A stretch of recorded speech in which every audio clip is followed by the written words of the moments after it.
Hello students, आज हम करेंगे एक्ट 2 सीन 7।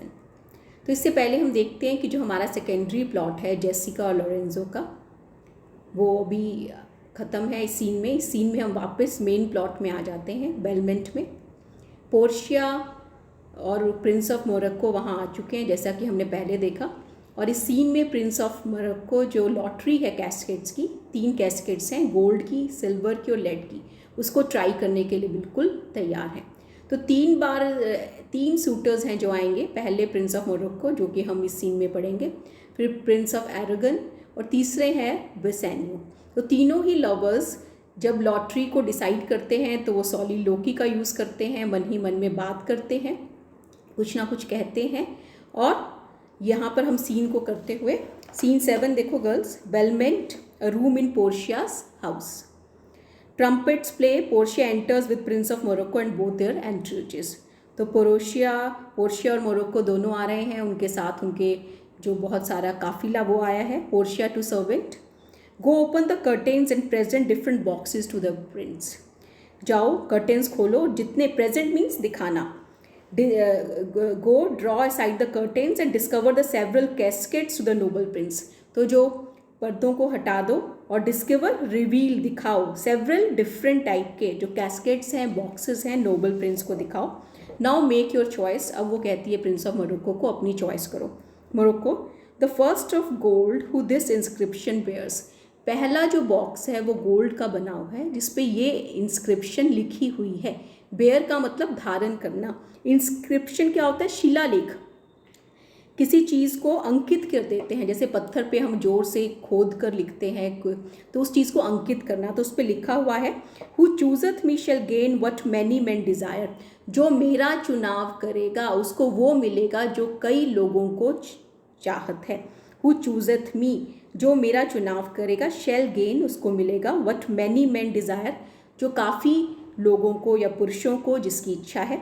द सेकेंड, दूसरा जो बॉक्स है, सिल्वर, चांदी का है। विच दिस प्रॉमिस कैरीज, जिसपे ये प्रॉमिस है, ये वादा किया हुआ है। Who chooseth me shall get as much as he wants, as much as he deserves. Who chooseth me, जो मेरा चुनाव करेगा, उसको इतना मिलेगा जिसके वो डिजर्व, योग्य है। This third, dull lead with warning all as blunt. और जो तीसरा है डल लेड, जो बहुत ही धुंधला है। लेड होता है शीशे का बना हुआ। With warning all as blunt, और जिसपे ऐसे लगता है कि चेतावनी लिखी हुई है। ब्लंट का मतलब सीधी, अब्रप्टली है, कोई बिना किसी एड्रेस के। प्लेन और जो अनअट्रैक्टिव है, क्या लिखा है? हु चूजथ मी, जो मेरा चुनाव करेगा, must give and hazard all he hath, उसको सब कुछ देना पड़ेगा, हैजर्ड और जोखिम में उठाना पड़ेगा। ऑल ही हैथ, उसके पास जो कुछ है उसका जोखिम उठाना पड़ेगा। Portia, the one of them contains my picture prince, if you choose that then I am yours withal. इनमें से एक में मेरी तस्वीर है prince. If you choose that, अगर तुम उसका चुनाव करोगे, देन आई एम योर्स, तो मैं तुम्हारी हूँ। With all, with it all, box तो तुम्हारा है ही, उस पिक्चर में जो पिक्चर है, पिक्चर के साथ पिक्चर तो तुम्हें मिलेगी, साथ में मैं भी तुम्हें मिलूंगी। तो नेक्स्ट जो स्पीच है वो मोरक्को की है। मोरक्को कहते हैं, सम गॉड डायरेक्ट माई जजमेंट, कोई भगवान मेरी जजमेंट को निर्देशित करे, कोई भगवान मेरी मदद करे जजमेंट करने में। लेट मी सी, मैं देखता हूँ। I will survey the inscriptions back and again, मैं दोबारा से इन इंस्क्रिप्शंस को देखता हूँ, जो ये अभिलेख हैं इनको देखता हूँ। What says this leaden casket, ये लेडन कास्केट क्या कह रही है? Who chooseth me must give and hazard all he hath, जो मेरा चुनाव करेगा उसको देना पड़ेगा, एंड हैजर्ड, और जोखिम में उठाना पड़ेगा, ऑल ही हैथ, जो भी उसके पास है। मस्ट गिव, क्या देना पड़ेगा? फॉर वट, किसके लिए? फॉर लेड के लिए, शीशे के लिए। हैजर्ड फॉर लेड, क्या हम एक लेड के लिए जोखिम उठा सकते हैं? दिस कैस्केट थ्रेटन्स, ये कैस्केट तो धमकी देती है। Man that hazard all do it in hope of fair advantages, जो आदमी सब कुछ जोखिम पे लगा देते हैं, वो किस आशा में करते हैं कि फेयर, अच्छा, एडवांटेज, लाभ मिलेगा। अच्छे लाभ की आशा में लोग सब कुछ जोखिम में लगा देते हैं। अ गोल्डन माइंड, एक अच्छा मन, गोल्डन माइंड जो बहुत सुनहरा है, जिसमें बहुत गुण है। तो एक गोल्डन, एक अच्छा व्यक्ति स्टूप्स नॉट, नहीं झुकता। स्टूप का मतलब अपनी जो आपकी एक पोजीशन है उससे झुकना, आपका जो एक लेवल और डिग्निटी है उससे झुकना। तो एक अच्छा व्यक्ति नहीं झुकता टू शोज ऑफ ड्रॉस, शोज दिखावा। ड्रॉस क्या होता है? जब हम कोई मेटल छानते हैं या मेटल की एक टर्म होती है यूज़ मेटल के लिए, तो वो जो मेटल को साफ़ किया जाता है, पिघलाया जाता है, स्मेल्टिंग, तो उसके नीचे कुछ गाद रह जाती है, उस गाद को हम क्या कहते हैं? ड्रॉस। तो जो ओछे लोग हैं उनके दिखावे के आगे एक अच्छा व्यक्ति नहीं झुकता। I will then nor give nor hazard aught for lead, इसलिए ना तो मैं दूंगा ना मैं जोखिम उठाऊंगा किसी भी चीज़ के लिए। ऑट फॉर लेट एनीथिंग, किसी भी चीज़ का जोखिम मैं लेड के लिए नहीं उठाऊंगा। What says the silver with her virgin hue, और जो सिल्वर है वो अपनी वर्जिन ह्यू से क्या कहती है? वर्जिन का मतलब गुवारा, ह्यू मीन्स कलर, तो वर्जिन ह्यू क्या है? वाइट। वाइट कलर को हम एक प्योरिटी का कलर मानते हैं, एक शुद्धता का, पवित्रता का रंग मानते हैं, इसलिए इसको वर्जिन ह्यू कहा है। और ये चांदी अपने सफ़ेद रंग से क्या कह रही है? Who chooseth me shall get as much as he wants, जो मेरा चुनाव करेगा उसको इतना मिलेगा जितना कि he deserves, sorry, who chooseth me shall get as much as he deserves, जो मेरा चुनाव करेगा उसको इतना मिलेगा जितना कि वो उसके योग्य है। as much as he deserves, जितना कि वो योग्य है। दिस इज ऑल सॉलिलोकी, वो अपने मन में ये सारी बातें सोच रहा है, ये पोर्शिया को सुनाई नहीं दे रही। पॉज देयर, यहाँ रुको, मोरक्को यहाँ रुको। एंड वे दाई वैल्यू, और अपने मूल्य को आंको। With an even hand, even निष्पक्ष होकर, इम्पार्शियल मैनर में, निष्पक्ष होकर अपने मूल्य को आंको। If thou beest rated by thy estimation, अगर तुम रेटेड जज करना, अगर तुम अच्छे ढंग से अपने आप का मूल्यांकन करो, दाउ डस्ट डिजर्व इनफ, तब तुम्हें बहुत कुछ मिलना चाहिए, तुम बहुत कुछ पाने के योग्य हो। And yet enough may not extend so far as to the lady, पर हो सकता है कि ये मूल्यांकन उस स्त्री तक, पोर्शिया तक ना पहुँचे। तुम बहुत कुछ पाने के योग्य हो, पर हो सकता है ये योग्यता उस लेडी तक नहीं पहुँचे, पोर्शिया तक ना पहुँचे हो। And yet to be afeard of my deserving, और फिर भी अफियर्ड मीन्स भयग्रस्त होना, भयग्रस्त होना, और फिर भी अपनी योग्यता के लिए आशंकित होना, भयग्रस्त होना। Were but a weak disabling of myself, तो अपने आप को कमज़ोर साबित करना है। As much as I deserve, मैं अपने आप को बहुत कुछ मैं उपलब्ध कर सकता हूँ, मैं बहुत कुछ के योग्य हूँ। अब यहाँ देखते हैं कि मोरक्को बहुत ज़्यादा सेल्फ ओपिनिएटेड है, अपने बारे में बहुत अच्छा सोचता है कि मैं पता नहीं क्या और किस चीज़ के योग्य हूँ, और शायद इसी कारण वो इस लॉटरी में हार जाता है। वाई दैट्स द लेडी, मैं किस चीज़ का योग्य करता हूँ, किस चीज़ के लिए योग्य हूँ? उस स्त्री पोर्शिया को पाने के लिए मैं योग्य हूँ। I do in birth deserve her, जिस खानदान में मेरा जन्म हुआ है, मैं एक राजा हूँ, एक प्रिंस हूँ, इसलिए मैं उसको डिज़र्व करता हूँ। इन फॉर्चून्स, पैसे से मैं डिज़र्व करता हूँ, मैं बहुत रिच हूँ। इन ग्रेसेस, तौर तरीके में मैं डिज़र्व करता हूँ। And in qualities of breeding, और उच्च वर्ग में मेरे पोषण में जो गुण है उसके कारण मैं उसको डिज़र्व करता हूँ। एक उच्च वर्ग में मैं पैदा हुआ हूँ, और उसके कारण जो पोषण है हुआ है, मेरा पालन पोषण, जो मेरी क्वालिटीज़ हैं उसके कारण मैं उसको डिज़र्व करता हूँ। बट मोर देन दीज, पर इनसे भी ज़्यादा, in love I do deserve, उसका प्रेम पाने के लिए और अपने प्रेम के कारण मैं उसके योग्य हूँ। What if I strayed no further, अगर मैं और आगे ना जाऊं, बट चोज हेयर, और मैं सिल्वर कैस्केट को चूज़ कर लूँ, वो भी सिल्वर कैस्केट को चूज़ करने वाला ही है। Let's see once more this saying graved in gold, एक बार दोबारा से हम देखें कि इस गोल्ड में जो लिखा हुआ है, अंकित किया गया है, उसमें क्या लिखें, और बार बार उसका आकर्षण उस चमक की ओर जा रहा है जो कि उस गोल्ड में है। जो सोने में चमक है उससे वो बार बार आकर्षित होकर वो चांदी को छोड़कर फिर सोने में आ जाता है। बट मोर ऑफ दीज, उसके बाद क्या कहते हैं, let's see once more this saying graved in gold, who chooseth me shall gain what many men desire, जो मेरा चुनाव करेगा वो पाएगा जो कि बहुत सारे लोग जिसकी डिज़ायर करते हैं। और वो क्या है? वाई दैट्स द लेडी, वो तो लेडी है। All the world desires her, सारा संसार उसकी इच्छा करता है। From the four corners of the earth they come, संसार के, पृथ्वी के चारों कॉर्नर से, चारों कोनों से लोग आते हैं। और ये 4 कोने क्या हैं? North, west, south, east, to kiss this shrine this mortal breathing saint. और ये जो बेलमंट है वो क्या है? पुण्य स्थल, एक तीर्थ स्थान की तरह है। उसको किस करने, पहले समय में जो क्रिश्चियन श्राइन्स होती थी उसमें सेंट जो थे या कोई रेलिक होती थी उसको किस करते थे लोग। तो इस पुण्य स्थान पे आना चाहते हैं दिस मोर्टल ब्रीदिंग सेंट। और यहाँ वो कंपैरिजन कर रहा है पोर्शिया का।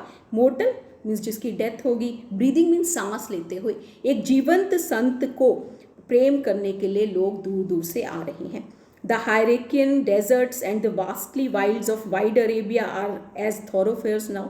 जो हायरेकिया के डेजर्ट हैं, एक स्थान है एशिया में, उसके जो रेगिस्तान हैं, एंड वास्टली वाइल्ड्स और बहुत जो बड़े बड़े जंगल हैं, ऑफ वाइड अरेबिया विस्तृत अरब के, आर एज थॉरोफेयर्स नाउ। अब ये सब क्या हैं? थॉरोफेयर, आम रास्ता बन गए हैं। For princes to come view fair Portia, राजकुमारों के लिए कि वो आए और पोर्शिया को देखें।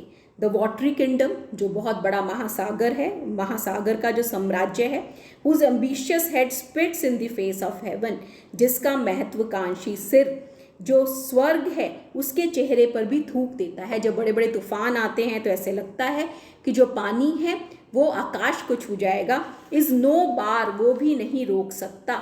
To stop the foreign spirits, foreign spirits को रोकने के लिए, फॉरेन स्पिरिट्स जो बाहर से आ रहे हैं उन लोगों को, बट दे कम, वो आते हैं, वो डरते नहीं हैं, जो बड़े बड़े तूफान हैं उनसे डरते नहीं हैं। एंड दे कम, वो आते हैं एज ओवर अ ब्रूक, जैसे कि एक छोटी सी नदी को ही उनको पार करना है। टू सी फेयर पोर्शिया, किसको देखने के लिए?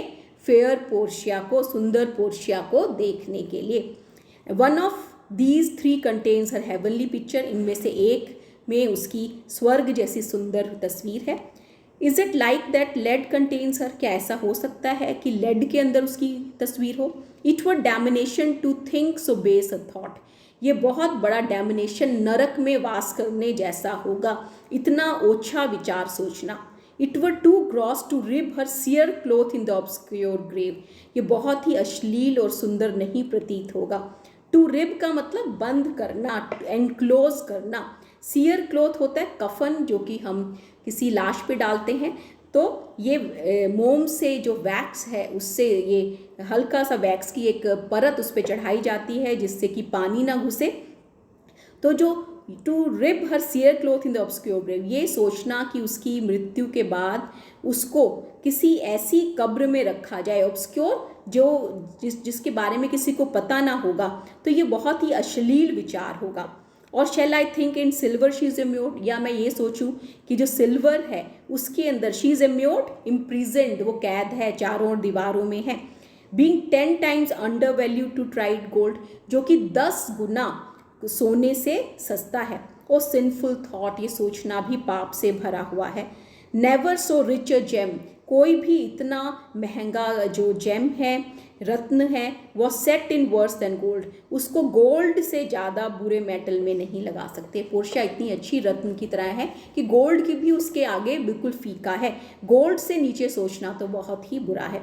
दे have in England a coin that bears a figure of an angel, एक कॉइन है इंग्लैंड में, एक सिक्का है जिसके ऊपर एक एंजल, देवदूत की तस्वीर है। ये देवदूत कौन है? Saint Michael. Stamped in gold, और गोल्ड के ऊपर उसको स्टैम्प किया गया है, बट दैट्स इंस्क्रिप्ट ऑन, उसके ऊपर उसको अभिलेखित किया गया है।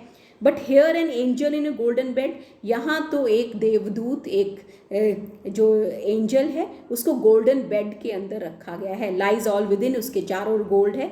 डिलीवर मी द की, मुझे चाबी दो। हेयर डू आई चूज, मैं इसका चुनाव करता हूँ।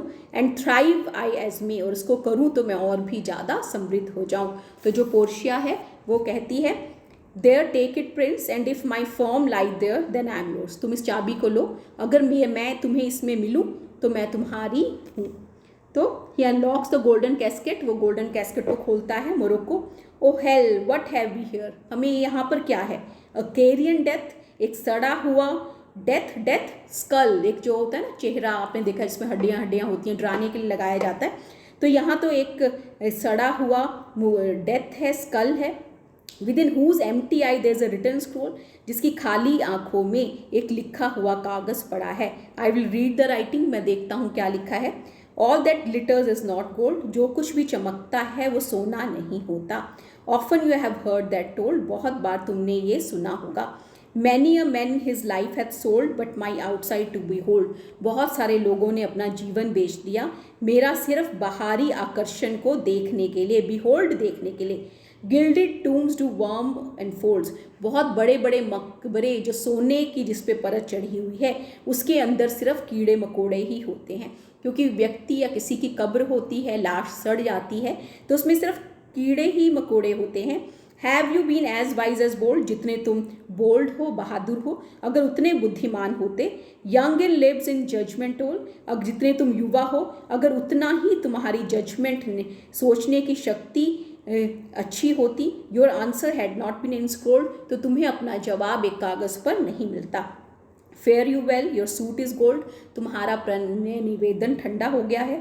Cold indeed and labour lost, तो यहाँ मरो को कहता है कि बिल्कुल ठंडा हो गया है, मेरी सारी मेहनत बेकार हो गई है। देन फेयरवेल, मैं जा रहा हूँ। हीट, गर्म जोशी को विदाई, एंड वेलकम फ्रॉस्ट, और ठंडे को स्वागत। ठंडा यहाँ मीन्स अब इमोशंस उसकी ख़त्म हो गई हैं।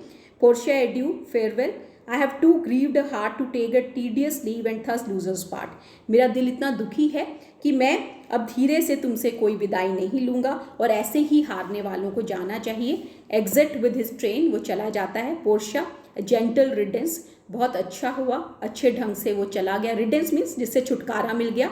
ड्रॉ द कर्टेंस, पर्दे दोबारा डाल दो। Let all of his complexion choose me so, सभी लोग जिनकी ऐसा स्वभाव हो वो मुझे ऐसे ही चुनाव करें। हाँ, कॉम्प्लेक्शन का मतलब रंग भी है और स्वभाव भी है। तो गर्ल्स, आपका एक्ट 2 सीन 7 ख़त्म है। कोई भी आपकी डिफ़िकल्टीज़ हैं तो आप मुझे लिखकर, आप अटेंडेंस ग्रुप में आप लिखकर मेरे से पूछ सकते हैं। Thank you.